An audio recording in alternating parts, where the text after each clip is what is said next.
तुकाराम महाराज म्हटले, कौतुक वाटे झाली या वेचाचे. जगाला काय वाटते मला माहीत नाही, पण आम्ही जे जगलो ना, आमच्या जगण्याचं आम्हाला मात्र कौतुक वाटते. जगाला आपल्या कार्याचा हिवा वाटेल की नाही मला माहीत नाही, जगाला आपल्या जगण्याचं कौतुक वाटेल की नाही मला माहीत नाही, पण किमान आपल्या जगण्याचं आपल्याला कौतुक वाटावं असं आपण जगतो का, हा प्रश्न आपण स्वतःला विचारला पाहिजे. छोट्या छोट्या गोष्टींमध्ये आपण इतके अडकून जातो, छोट्या छोट्या समस्यांमध्ये आपण इतके गुरफटून जातो की या समस्यांच्या पलीकडं भगवंतानं खूप सुंदर जग निर्माण केलं आहे. खूप चांगली माणसं तुमच्या माझ्या अवतीभोवती आहेत. दिवसभरातला एक प्रसंग असा काहीतरी घडतो की जो आमच्या मनाला नाही पटत आणि मग 24 तास आम्ही त्या प्रसंगाच्या अवतीभोवती फिरत राहतो. पण तो प्रसंग डावलून कितीतरी आनंदाचे क्षण येत असतात, पण त्यांच्याकडे मात्र आमचं लक्ष जात नाही. आम्हाला काय दिलं आहे यापेक्षा काय दिलं नाही, आम्हाला चांगलं काय पुढ्यात वाढून ठेवलं आहे यापेक्षा वाईट कोणत्या गोष्टी आमच्या आयुष्यात आल्यात याकडं आमचं जास्त लक्ष असतं. काल खरं तर सॅम बहादूर चित्रपट आलेला आहे, तुम्ही पाहिला की नाही मला माहीत नाही, पण मी तो चित्रपट पाहायला रात्री गेलो होतो.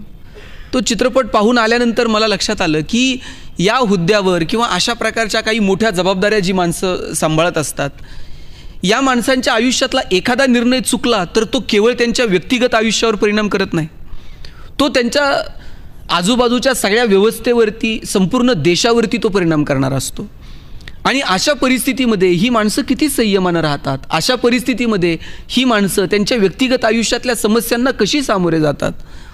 खरं तर मी तो चित्रपट पाहिल्यानंतर मला असं वाटलं की अरे काय सॅम बहादूर जे फील्ड मार्शल म्हणून ज्यांनी काम केलं आणि अगदी बांगलादेशच्या युद्धामध्ये असेल, पाकिस्तानच्या युद्धामध्ये असेल, भारताच्या सैन्याचं नेतृत्व केलं, हा माणूस काय वेड्यासारखं या माणसांनी समाजासाठी वाहून घेतलं, देशासाठी वाहून घेतलं. त्यामध्ये एक प्रसंग होता, त्या प्रसंगामध्ये त्यांचा एक ज्युनियर ऑफिसर त्याच्याही ज्युनियर एका ऑफिसरला त्यानं फक्त सॅल्यूट केला नाही म्हणून त्याला शिक्षा देतो. आणि शिक्षा काय असते, तू मला सॅल्यूट केला नाही, आता 1000 सॅल्यूट तू करायची. आणि तो 1000 सॅल्यूट करत असतो तिथे उभा, आणि तिथून सॅम बहादूर चाललेले असतात. त्यांनी विचारलं हे काय, त्याने की यानं मी सिनियर आहे आणि यानं मला सॅल्यूट केला नाही म्हणून मी त्याला शिक्षा केली आहे 1000 सॅल्यूट मारायची. सॅम बहादूर म्हटले अगदी शिस्त ही गरजेची आहे, आणि आर्मीमध्ये जर शिस्त नसेल तर काय, आर्मीमध्ये इतकीच शिस्त गरजेची आहे. त्यांनी सॅल्यूट केला नाही ना, 1000 सॅल्यूट त्यानं दिलेच पाहिजेत.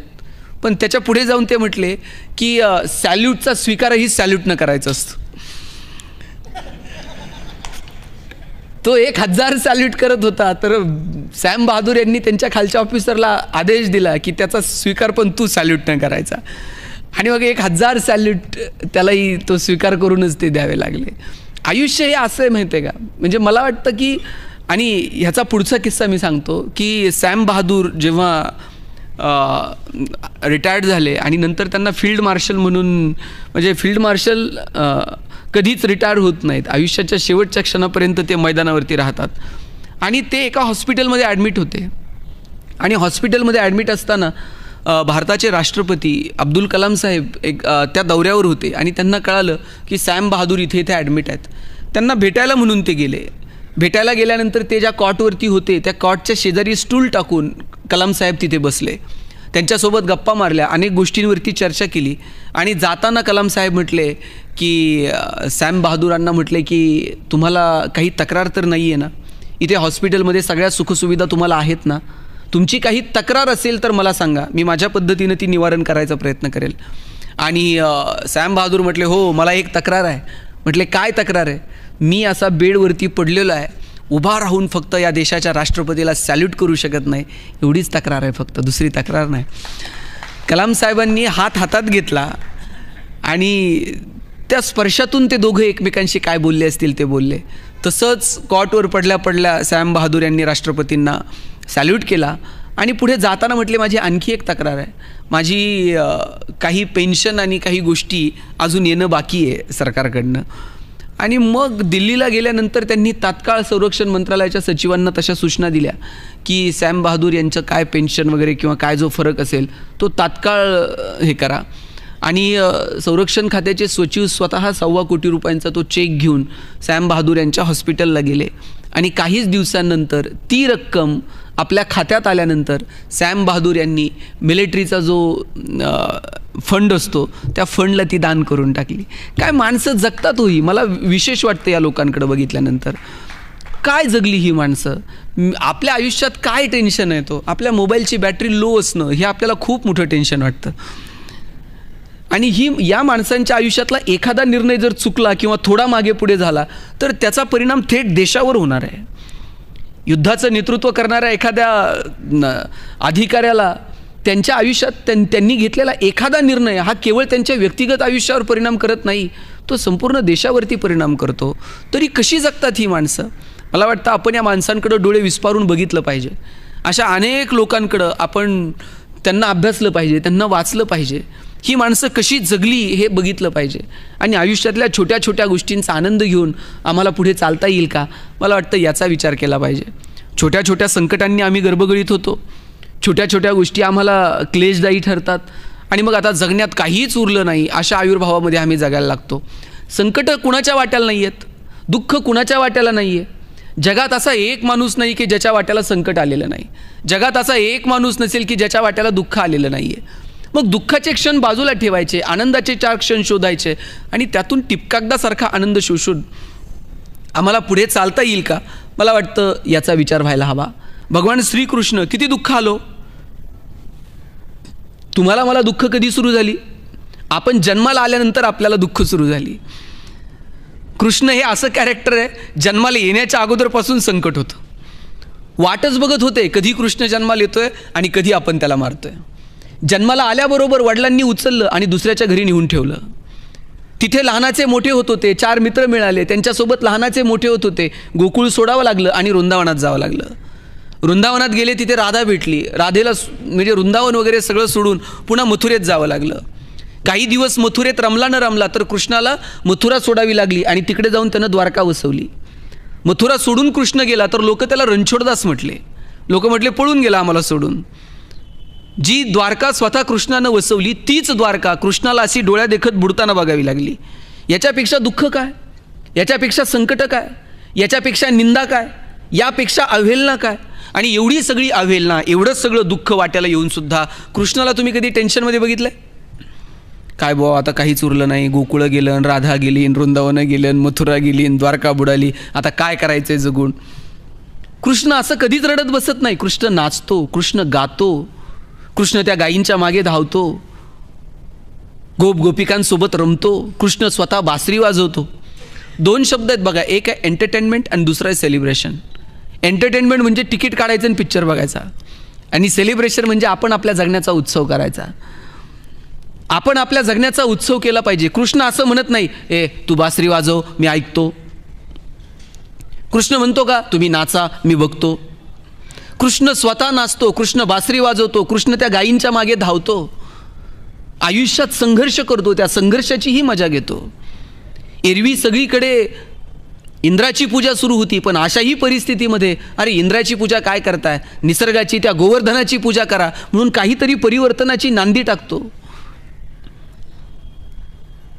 यमुनेचा डोह आता दूषित होत चाललाय. अशा वेळेला तिथल्या त्या सापाला नागाला जे काही प्रतीक असतील, ती नदी स्वच्छ असली पाहिजे, सुंदर असली पाहिजे, प्रदूषणमुक्त असली पाहिजे, याच्यासाठी तो बंड करतो.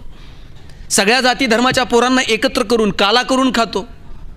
मला वाटतं या नजरेतनं आम्ही आमच्या हिरोंना बघणार आहोत की नाही. आपल्याला आवश्यकता नाही आहे की आपण आपल्या पोरांना कार्टूनमधला स्पायडरमॅन दाखवावा. चला टाइमपास म्हणून बघतही असतील, पण आपल्यासमोर किती हिरो आहेत. आपल्यासमोर राम आहे, आपल्यासमोर कृष्ण आहे, आपल्यासमोर ज्ञानोबा आहेत, आपल्यासमोर तुकोबा आहेत, आपल्यासमोर शिवाजी महाराज आहेत, आपल्यासमोर संभाजीराजे आहेत. असे असंख्य हिरो तुमच्या माझ्या समोर आहेत. आणि मग हे हिरो, हे कॅरेक्टर आम्ही आमच्या लेकरांच्या समोर ठेवणार आहोत का, जेणेकरून त्यांना संघर्षातली गंमत कळेल, संघर्षातली मजा, संघर्षातला आनंद शोधता येईल आणि मग आपल्याला आपलं जगणं सुंदर करता येईल. जगणं सुंदर व्हावं याच्यासाठी कधीतरी आपण अंतर्मनात डोकावलं पाहिजे. आपल्या आनंदाच्या जागा कोणत्या आहेत त्या कधीतरी शोधल्या पाहिजेत. तुकोबारायांचा खूप सुंदर अभंग आहे. याल तरी यारे लागे अवघे माझ्या मागे मागे, आज देतो पोट भरी पुरे म्हणाल तो वरी, हळूहळू चाला कोणी कोणाशी न बोला, तुका म्हणे सांडा घाटे तेने भरू नये पोटे.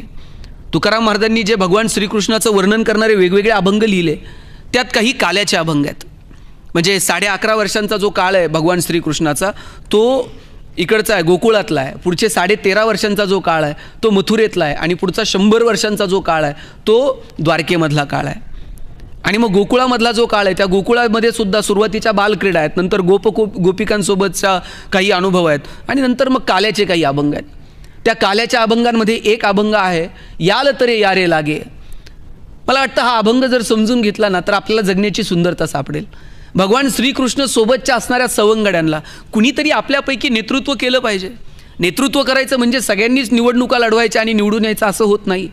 आपल्याकडे नेतृत्व म्हणजे फक्त पक्ष, संघटना, निवडणुका इथपर्यंतच मर्यादित आहे. प्रत्येक क्षेत्रामध्ये नेतृत्वाची गरज आहे. निसर्गाच्या संदर्भानं काम करण्यासाठी कुणीतरी नेतृत्व केलं पाहिजे, समाजकारणासाठी कुणीतरी नेतृत्व केलं पाहिजे, कला, क्रीडा, साहित्य, कुणीतरी नेतृत्व करणारं असावं लागतं. आणि नेतृत्व करणाऱ्या माणसाच्या पाठीमागं 4 पावलं त्याच्या पावलावर पाऊल टाकून चालावेत अशी भावना निर्माण होण्यासाठी नेतृत्वाकडे ते अधिष्ठान असावं लागतं. भगवान श्रीकृष्णानं आपल्या वागण्यातून, आपल्या बोलण्यातून, आपल्या एकंदरीत आपल्या व्यक्तिमत्वातून तो नेतृत्वाचा ठसा उमटवला. आणि मग आपल्या सख्या सोबत्यांना सांगितलं, याल तरे यारे लागे, अवघे माझ्या मागे मागे, चला माझ्या मागे चला. आत्ता जर मी तुम्हाला म्हटलं चला माझ्या मागे, तुम्ही याल का? किती जण येतील? ते म्हणतील काय बाबा याच्या कुठं नादी लागता, कुठे न्यायचं आहे काय कोणास ठाऊक. आणि मी जर पुढे म्हटलं चला जेवायला जायचं आहे, किती जण येतील? थोडेफार येतील. बाकीचे म्हणतील जेवायला नेते म्हणजे याचा काहीतरी स्वार्थ दिसतोय. पण मी जर म्हटलं भरपेट जेवण देणार आहे, पुरे म्हणाल तोपर्यंत देणार आहे, आणि ज्याला यायचं आहे तेच या, मग मात्र सगळे येतील. तुकोबारायांचा अभंग इतका गोड आहे, याल तरी या रे लागे, यायचं असेल तर या. आणि पुढे जाऊन परत शब्द वापरलाय, अवघे माझ्या मागे मागे. एकीकडे म्हणतात याल तरी या रे लागे, आणि पुढे म्हणतात अवघे. पहिल्यांदा फक्त ओपन या, नंतर इतर कॅटेगरीतले या, मग पुढच्या कॅटेगरीतले या. असलं कोणतीही कॅटेगरी नाही आहे भगवान श्रीकृष्णाकडे. भगवान श्रीकृष्णानं कोणतीही कॅटेगरीचं वर्णन केलेलं नाही. त्यांनी सांगितलं अवघे सगळेजण माझ्यासोबत या, अवघे माझ्या मागे मागे असा उल्लेख तुकोबारायांनी त्या अभंगामध्ये केला. आणि पुढे जाऊन काय म्हटलं, आज देतो पोटभरी, आज तुम्हाला मी पोटभर देणार आहे, पुरे म्हणाल तोवरी. जोपर्यंत तुम्ही पुरे म्हणत नाही ना तोपर्यंत मी तुम्हाला देणार आहे. पण त्याच्यासाठी एक अड घातली आहे. काय अड घातलेली आहे? हळूहळू चाला, जरा दमानं घ्या, थोडंसं हळूहळू चाला. कोणी कोणाशी न बोला. कुणी कोणाशी न बोला म्हणजे संवाद साधू नका, व्यक्त होऊ नका असं नव्हे. आपल्याकडे बोलण्यामध्ये जो अहंकार येतो ना, माझ्यासारखा कोण, हे काहीही बोलू नका. हा अहंकार थोडासा बाजूला ठेवा. तुका म्हणे सांडा घाटे, म्हणजे तुम्ही विषयानं कधीही पोट भरू शकत नाही. तुमच्याकडे जे विषय आहेत ते सगळे सांडून टाका, तेने भरू नका पोटे. आणि मग इतकं गोड सांगितलं तुकोबारायांनी. काय म्हणायचं आहे या अभंगामध्ये की बाबांनो मी तुम्हाला पोटभर देणार आहे. मला सांगा, आपली सगळ्यांची धडपड सामान्य माणसाची कशासाठी सुरू असते? पोटासाठी. आपण म्हणतो काय चाललंय ते सगळं पोटासाठी चाललेलं आहे. आणि सगळं काही पोटासाठी असताना पोट भरलंय असं कधी झालंय का? जगामध्ये असा एक तरी माणूस आहे का ज्याला पोट नाही आहे? पोट नाही असा माणूस आपल्याला सापडणार नाही. सगळी धडपड जर कशासाठी चाललेली आहे तर ती पोटासाठी चाललेली आहे. आणि तरीसुद्धा पोट भरत नाही. माणूस एकमेव प्राणी असा आहे की त्याचं लवकर पोट भरत नाही. म्हणजे तुम्हाला एक साधा दृष्टांत सांगतो. रस्त्यानं एक ट्रक चाललेली होती. त्या तांदळाच्या 2 गोण्या खाली पडल्या. सगळे तांदूळ असे रस्त्यावरती पसरलेले होते. तिथून 4 मुंग्या चाललेल्या होत्या.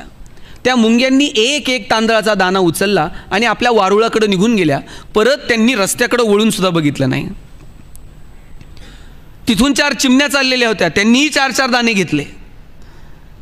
आपल्या आपल्या घरट्याकडे निघून गेल्या. परत त्यांनी रस्त्याकडे वळून पण बघितलं नाही. तिथून 4 गायी चालल्या होत्या. त्यांनी ओंजळभर सगळे आपलं धान्य घेतलं, खाल्लं आणि आपल्या आपल्या गोठ्याकडे निघून गेल्या. परत त्यांनी रस्त्याकडे वळून बघितलं नाही. आणि साहेब नंतर तिथून 4 माणसं चालली होती. मी सांगू का तुम्ही सांगता पुढचं?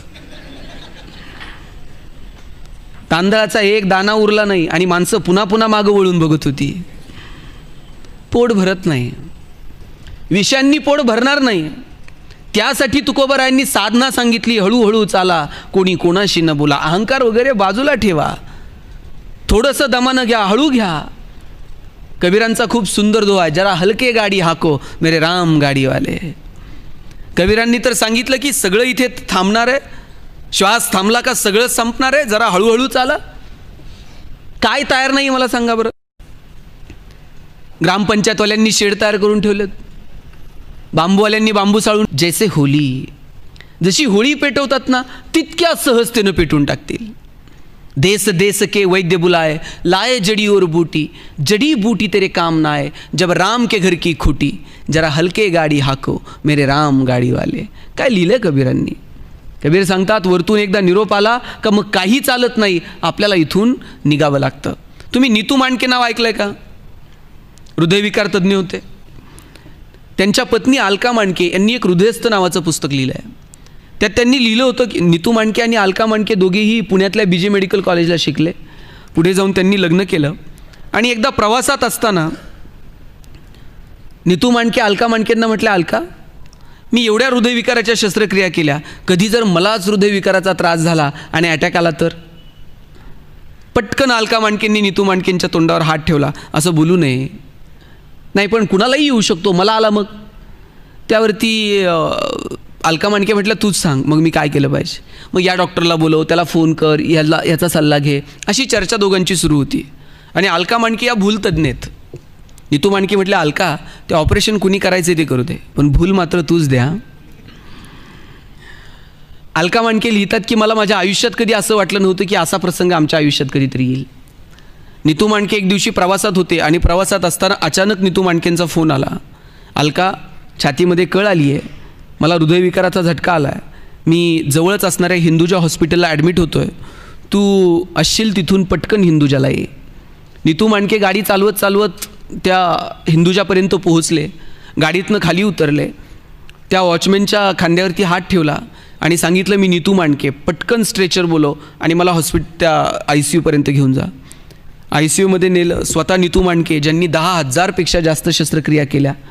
बाळासाहेब ठाकरेंवरती शस्त्रक्रिया करायची वेळ आली तर नीतू मांडकेंनीच ती शस्त्रक्रिया केली. ते नीतू मांडके स्ट्रेचरवरती लहान मुलासारखे पडून होते. तितक्यात अलका मांडके आल्या. अलका मांडके आल्या तशाच नीतू मांडकेंच्या जवळ गेल्या. नीतू मांडकेंनी अलका मांडकेंचा हात हातात घेतला आणि म्हटलं अलका यातून मी वाचेल असं मला आता वाटत नाही. ठरल्याप्रमाणे अलका मांडकेंनीच भूल दिली. ऑपरेशनची तयारी झाली. ऑपरेशन झालं. पुढचे 3 दिवस सगळे डॉक्टर, जगभरातले डॉक्टर फोन करत होते. सगळेजण काय करावं काय नाही याच्यावरती चर्चा करत होते. पण अखेर 3ऱ्या दिवशी नीतू मांडकेंची ज्योत मावळली. 10,000पेक्षा जास्त शस्त्रक्रिया करणारे, 10,000पेक्षा जास्त लोकांचे प्राण वाचवणारे नीतू मांडके हृदयविकाराच्या झटक्यानं गेले. देश देश के वैद्य बुलाए, लाए जड़ी और बूटी, जड़ी बूटी तेरे काम ना आए, जब राम के घर की खुटी, जरा हलके गाडी हाको मेरे राम गाडीवाले. 7 फेरे घेतो आपण लग्नात आणि त्या दिवशी आपण शपथ घेतो की पुढचे 7 जन्म आम्ही सोबत राहणार आहोत. आपल्याला माहीत आहे का 2 जोडीदारांपैकी आपल्या कोण मागे थांबेल, कोण पुढे निघून जाईल, कुणाची सोबत किती दिवस आहे आपल्याला माहीतही नसतं. जोडीदार निघून गेला की मग राहिलेला जोडीदार रडतो, दुःख व्यक्त करतो. कबीर म्हणतात बिलग बिलग कर तिरिया रोवे, बिछड़ गई मेरी जोड़ी, बिलग बिलग कर तिरिया रोवे, बिछड़ गई मेरी जोड़ी, कहत कबीर सुनो भाई साधो, जिन जोडी उन तोडी. ज्यानं जोडली त्यानं तोडली. आपण मालक नाही होत. आपल्याला एक पात्र मिळालेलं आहे, ते पात्र आनंदानं जगायचं. आयुष्यातल्या आनंदाच्या जागा आहेत ना ठरवता आल्या पाहिजेत. पण आपण नको त्या गोष्टींना महत्त्व देतो आणि जवळच्या आपल्या आयुष्यात आनंद निर्माण करणाऱ्या गोष्टींकडे आपण कमालीचं दुर्लक्ष करतो. पद, प्रतिष्ठा, अमुक तमुक या गोष्टींना महत्त्व नाही असं नाही आहे, पण त्याला गरजेपेक्षाही आपण इतकं महत्त्व देऊन टाकलं आहे. त्याच्या तुलनेमध्ये मैत्री, संबंध, चांगुलपणा, मदतीची भावना या भावनांना मात्र आपण महत्त्व देत नाही. परवाच मी एक आर्टिकल वाचलं.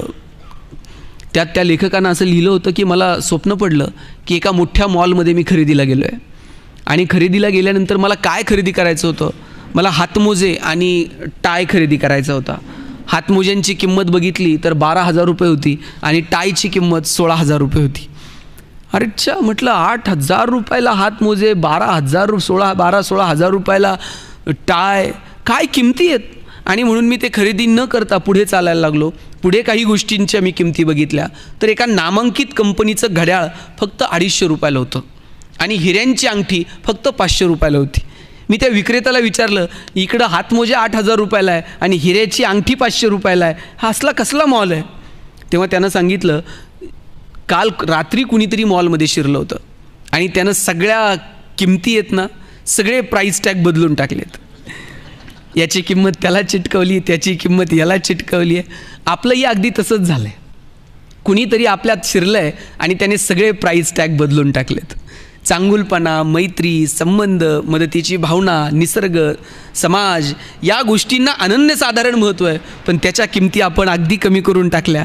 आणि ज्या गोष्टींना खरं तर फारशी किंमत द्यायला नको, त्या गोष्टींना मात्र आपण एवढे प्राईस टॅग चिटकून टाकले की त्या गोष्टी मिळवण्याच्या नादात आयुष्य कधी सरून जातं, कधी संपून जातं हे मात्र कळत नाही.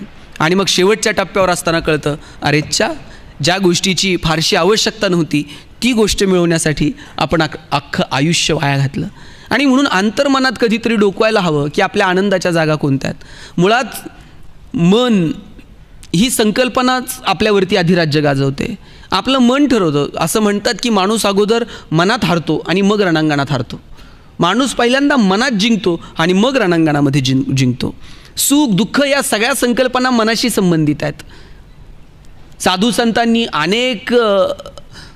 अनेक विद्वान लोकांनी, अनेक तज्ज्ञांनी मनावरती भाष्य केलं आणि सांगितलं, या चंचल मनाला जर तुम्हाला स्थिर करता आलं तर आनंदाच्या जागा सापडतील. सुखाची व्याख्या करताना ज्ञानोबारायांना सांगावं लागलं, किंबहुना सोय जीव आत्मयाचे आहे, तेथ जे होय त्या नाम सुख. ज्ञानोबांनी सांगितलं, आत्म्याशी जे संबंधित आहे ना त्याला सुख म्हणावं. आम्ही आत्म्याशी संबंधित गोष्टींना सुख समजण्याऐवजी आम्ही साधनांमध्ये सुख शोधायला लागलो. साधनांनी माणसाचं आयुष्य सोपं होईल, साधनांनी माणसाचं आयुष्य सुलभ होईल, पण साधनांनी माणसाचं आयुष्य सुखी होईलच याची मात्र खात्री देता येत नाही. आणि सुख आनंद या संकल्पना निवळ जर साधनांशी संबंधित असत्या ना, जगातली सगळी श्रीमंत माणसं सुखी झाली असती आणि गरिबाच्या वाट्याला सुख आलं नसतं. पण केवळ पैशांवरती, केवळ साधनांवरती सुख मिळवता येत नाही. आणि म्हणून आपण अंतर्मनात डोकवायला हवं. ज्ञानोबारायांचाच खूप सुंदर अभंग आहे, ऋणू झुनू रे भ्रमरा, सांडितो अवगुणू रे भ्रमरा.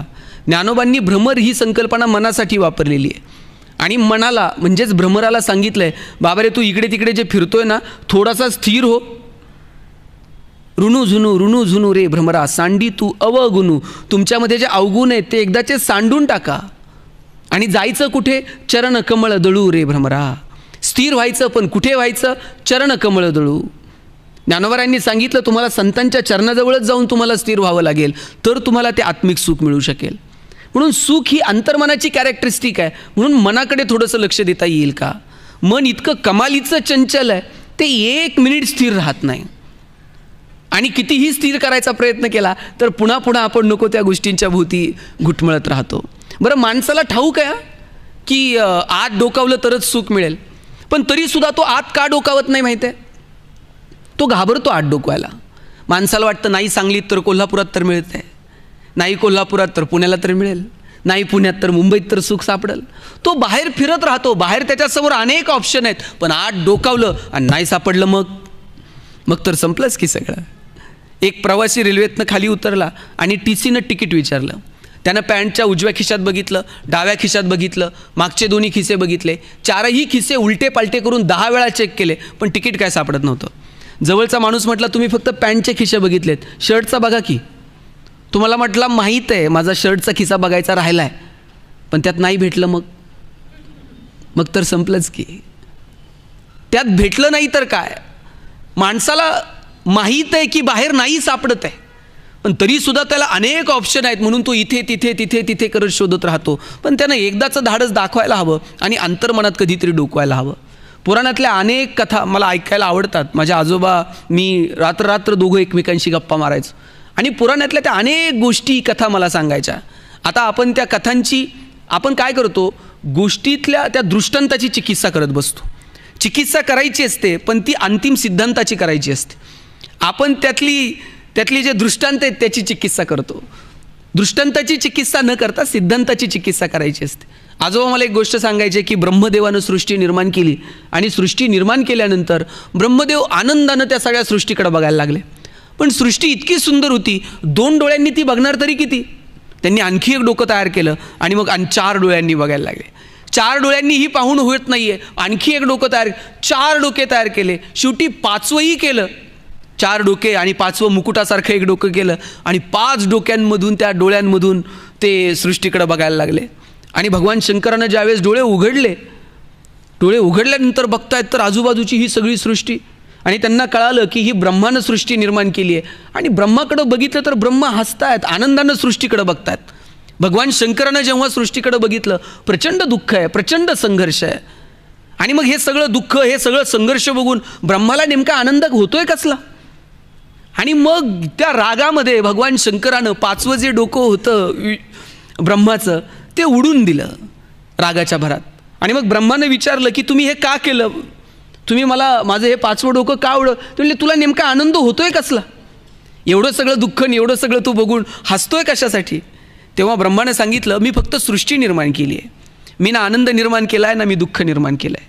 मी फक्त सृष्टी निर्माण केली आणि निरागसपणे मी त्या सृष्टीकडे बघतोय. आनंद दुःख ह्या त्या लोकांच्या मनाच्या पटलावरती उमटणाऱ्या रेषा त्या त्यांच्या कर्मानं उमटतात आणि त्यांनी ते सुख किंवा दुःख निर्माण केलं आहे. भगवान शंकरानं विचारलं, मनसुद्धा तूच तयार केलं आहे की? मग ब्रह्म सांगतात की ते मन जरी मी तयार केलेलं असलं तरी त्या मनाला सुद्धा कोणतेही गुण नाही आहेत. त्या मनावरती उमटणारी सुख किंवा दुःखाची भावना ही त्या व्यक्तीच्या कर्मानुसार उमटते. आणि म्हणून मी निरागसपणे फक्त या सृष्टीकडे बघतोय. मी ना सुख निर्माण केलं आहे, मी ना दुःख निर्माण केलं आहे. त्यांच्या मनाच्या आणि त्यांच्या कर्तृत्वावरती ते सुख दुःख आनंद हे सगळं ठरतं. आणि हे जर बघायचं असेल तर भगवान शंकरांना सांगितलं, तुम्हीही डोळे बंद करा.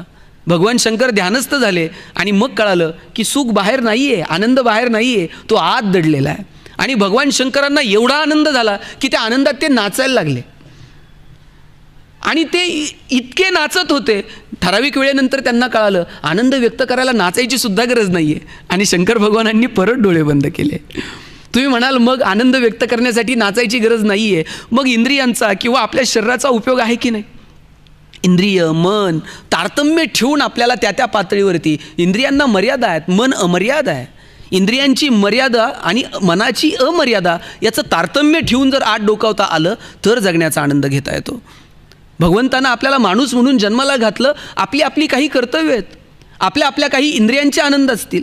पण त्याचबरोबरीनं मला सांगा, नाचणार किती वेळ आहात तुम्ही?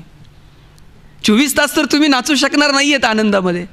पण त्या नाचण्याचा आनंद जो मनावरती उमटतो तो मात्र चिरकाल टिकणार आहे. अश्रू किती वेळ ढाळणार आहात? डोळे थकून जातील, पण त्या अश्रूंचे ओघळ जे मनापर्यंत येतात ना ते मात्र टिकतात. म्हणून इंद्रियांपासून मिळालेलं दुःख किती वेळ मनाच्या पटलावरती ठेवायचं आणि इंद्रियांपासून मिळालेले आनंद किती वेळ मनाच्या पटलावरती ठेवायचे याचं तारतम्य जमलं पाहिजे. हे तारतम्य ज्यांना जमतं ती माणसं स्थितप्रज्ञ किंवा संतत्वाकडे गेली. आपण तर सामान्य माणसं आहोत. मग सामान्य माणसाच्या काय आनंदाच्या संकल्पना आहेत? मला वाटतं सामान्य माणूस म्हणून आम्हाला आमच्या किमान काहीतरी आनंदाच्या जागा कळाल्या पाहिजेत. पण आमचा आनंद जेव्हा इतरांच्या क्रियेप्रतिक्रियेवरती अवलंबून राहतो त्यावेळेस मग आमचा आनंदही आमचा उरत नाही आणि आमचं दुःखही आमचं उरत नाही. गडबड कुठे झाली आहे माहिती आहे का? खरं तर आनंद दुःख आपलं ठरतं, पण आपला आनंद आणि आपलं दुःख हे सुद्धा आपलं राहिलेलं नाही. लोक आमच्याविषयी काय विचार करतात, पुढचा माझ्याविषयी काय बोलतो, याच्यावरती आमचा आनंद आणि आमचं दुःख ठरतं. बरोबर आहे की नाही? म्हणजे तुम्हाला उदाहरण देतो मी. ताई, तुम्ही बाजारात गेलात आणि तुमचे 100 रुपये हरवले, किती वाईट वाटतं? 8 दिवस आपल्याला करमत नाही. घरी आल्यानंतर गल्लीतल्या सगळ्या बायका गोळा करून आपण त्यांना सांगतो, बाई बाजारात गेलते 100 पडले, कसे साठवले होते माझं मला माहीत, परवा शर्ट धुताना त्यांच्या खिशात 50 सापडले होते, असं करून कुठं आत्ता 100 झालते. बरं, एवढं म्हणून थांबत नाही, पुढं म्हणणार कुणाला सापडले असले तर सापडू, त्याला पचायचेच नाहीत. किती दुःख आहे. बरं, हे दुःख साहेब फार वेळ नाही, हे फार वेळ नाही टिकत. त्यातल्या एखाद्या मैत्रिणीने फक्त म्हणलं पाहिजे, बाई तुझे तर 100 गेले, परवा माझे 500 पडले ग.